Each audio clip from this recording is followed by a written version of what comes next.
Alexandria, Egypt, Mobitone News brings you the latest incident to upset the chancelleries of the free world. President Nasser delivering his fiery speech telling of his nationalization of the Suez Canal. A seizure from private interests that the Egyptian says is his answer to the West for refusing to finance the Aswan Dam. It's a situation fraught with implications. But undeterred, President Nasser raises his country's flag to symbolize his action.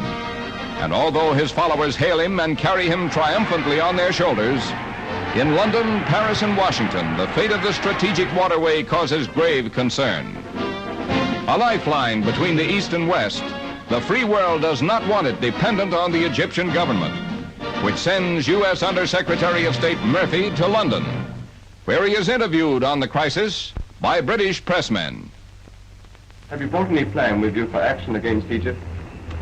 I can only say that we are going to engage in these conversations with our friends here and explore the matter. We haven't got to the point as yet of specific proposals. What do you think of the idea of using force to protect Western projects in the Middle East? Really no comment on that at this stage. Does your government now regret its decision not to help finance the Aswan Dam? We have no regrets, no.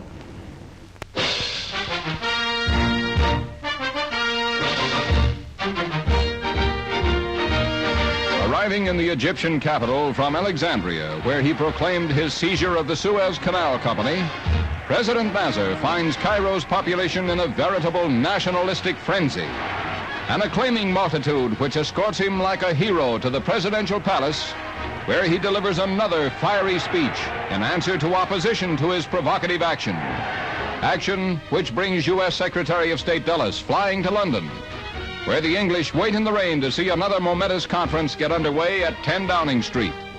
It's a three-power meeting with France the third party, and the talks tend to favor international rule for the canal, with a bid to Russia to take a part.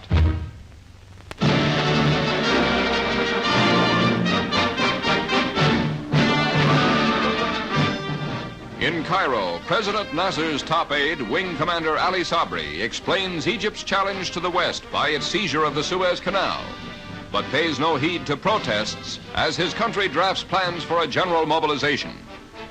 A threatening gesture that sees French, British, and U.S. forces in the Mediterranean spring to activity, as here at Toulon, the great French naval base, where a fleet has gotten ready to steam Suezward.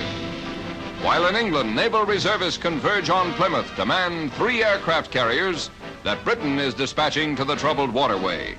A precautionary measure in the event of Egypt's refusal to attend the 24-nation meeting called to internationalize the seized canal. Regiments of paratroopers, too, are on the move, as here at Portsmouth.